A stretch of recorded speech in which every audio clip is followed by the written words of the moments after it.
So I love reading money diaries and I love to see what people spend their money on. So I thought it'd be fun in this video to share with you what we don't spend money on.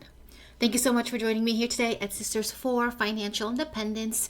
Here we share money lessons to help you get better with money so that you have more to live, save, give, and pass on to the next generation. Now, how you spend your money is such a personal thing, and it really depends on your values. And the values our family has cultivated over time is going to be different from yours. So I am curious, let me know in the comments, what have you stopped spending money on? The first thing that we don't spend money on as a family is an Amazon Prime membership. Yes, you heard that right. We don't have Amazon Prime. We actually canceled it almost 2 years ago, and we have not regretted it. Now, we do still use Amazon for purchases, but now it means we are very careful on the things that we buy.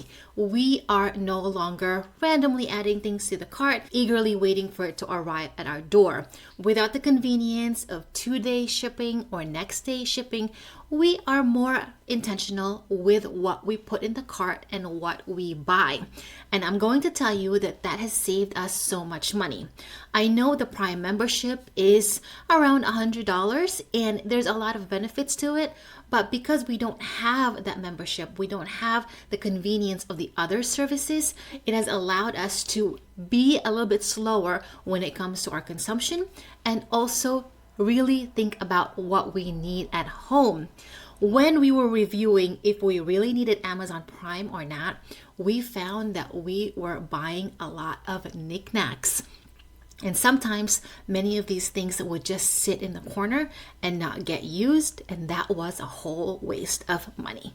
We have survived without Amazon Prime, so many alternatives, but really our goal was to slow down our consumption and really think about what we were buying. When I first went to cancel Amazon Prime, it took a lot of effort to do so. And as of this week, Amazon is currently under an FTC trial with their dark practices when it comes to canceling their Prime membership. So I'm going to encourage you, if you are not able to cancel Prime that easily, push through and make sure you find the setting and cancel Prime if you don't need it. The second thing that my family and I have stopped using are Airbnbs. Now, when Airbnbs were first new to the scene, they were fun, they were cool, and you could really stay at a lot of these unique places. And I still love looking at unique Airbnbs, but lately, when we were staying at a few of them, it honestly felt like I was doing double work. When I became a parent, I was doing more cleaning, more of these things that Airbnb requires you to do. And I did not want that for myself, especially if I was on vacation. It just felt like all of these other fees were getting tacked on top of the stuff and the services that you're already doing to keep the place clean. So we have moved on to staying at hotels. I feel like as a family, a little bit safer because we're staying at branded hotels. We're staying in areas where there is security, where there is already people and tourists around.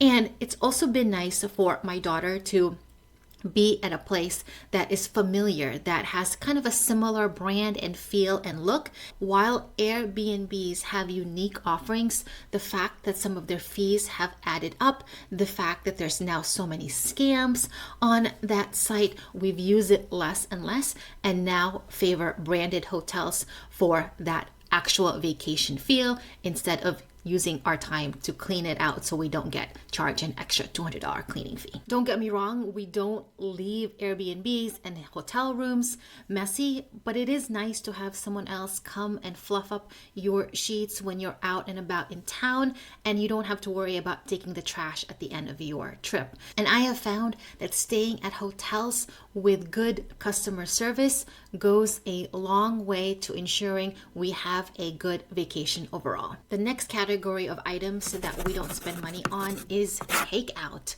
We don't have a DoorDash subscription, Grubhub, Seamless, or whatever the latest takeout subscription model is out there.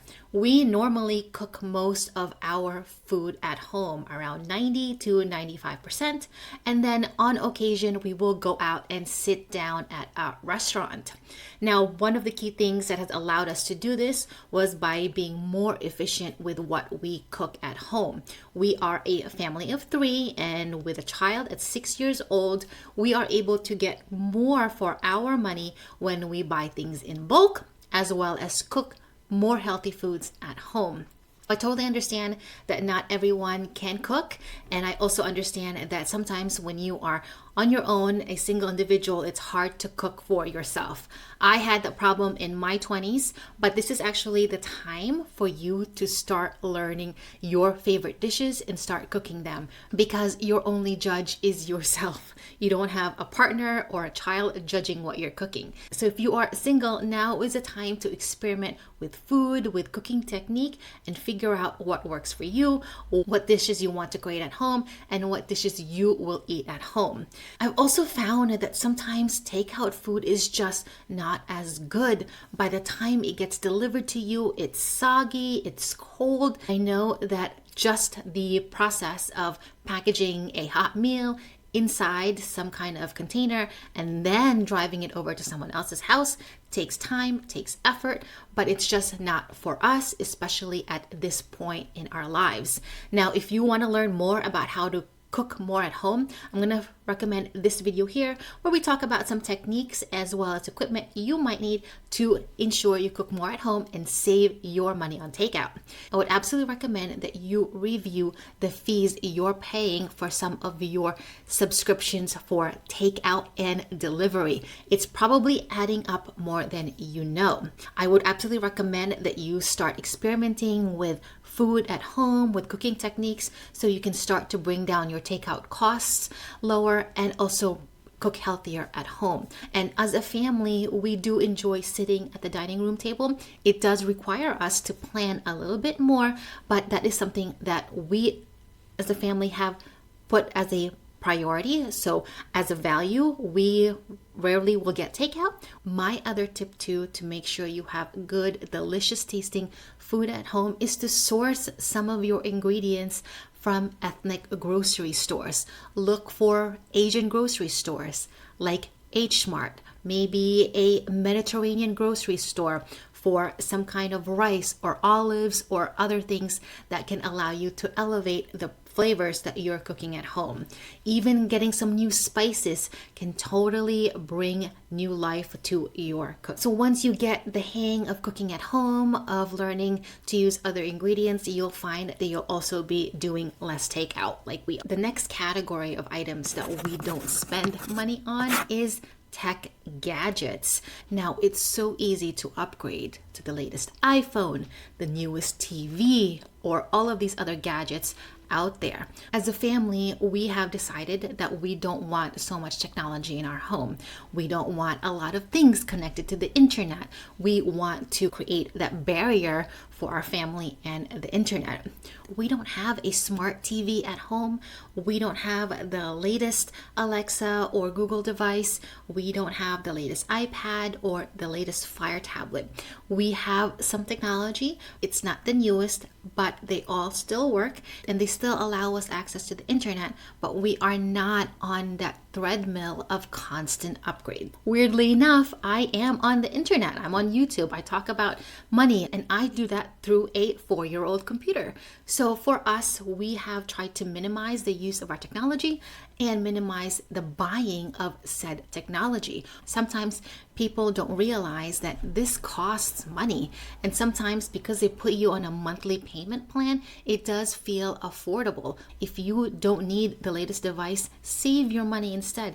Invest that. This is an iPhone 11. It's almost 6 years. It still works great. It does what I needed to do. It allows us to free up our money to be used somewhere else that either grows over time or just for other things that will bring us more. The last category of items that we don't spend money on are home decor items. More specifically, the smaller, cutesy home decoration items like cute pillows, like those little figurines or ceramics that are so cute in the store but just don't go well with our existing decor as well as with our existing lifestyle. We have a 6-year-old at home. We want her to run around in our house. We don't want to worry about her breaking things. Maybe at one point we will have some kind of display case for all of these nice things, but for now we have stopped buying those things, stopped buying all of these trendy items that will likely go out of style soon, or that you can find in a thrift shop a season later. These have saved us so much money. They have reduced clutter in our home, and by refusing to buy these, we are also making a conscious decision to be a little bit more sustainable and not automatically go for the trendy home decors that are out there. I've also found that a lot of these trendy home decor items are just not well made. When our parents retired, my mother gave me a whole box of Christmas decorations. I will tell you that the quality of these items that she purchased in the 90s, in the early 2000s, are so much better. They are less fragile. They will definitely stand the test of time, the test of you using them over the years and passing them on. For our family, we don't buy as much of these trendy home decor items to save us money as well as save us space too. If you're really wanting to add some of these kinds of things into your space, I would check out estate sales, where you will find more quality things that are not as mass produced as they are now, and things that will last you a while and likely for a better price. There's definitely other things that we don't spend money on, and instead we use that money either to save, to invest, or spend it on the things that really matter to us. Now, however you spend your money, you have to decide if it's important to you. And of course, this list is our personal list. So I'd like to hear from you. What have you stopped spending money on? Is it a big thing or is it a small thing? And how did you come to that conclusion? On the flip side to this are things that are worth spending your money on. Check out this video for that list. And if you are having a hard time with your spending, I'm going to recommend this video, which offers you some tips to help you reduce your consumption and save your money and your sanity. Thank you so much for tuning in, and I will see you in the next video. Bye.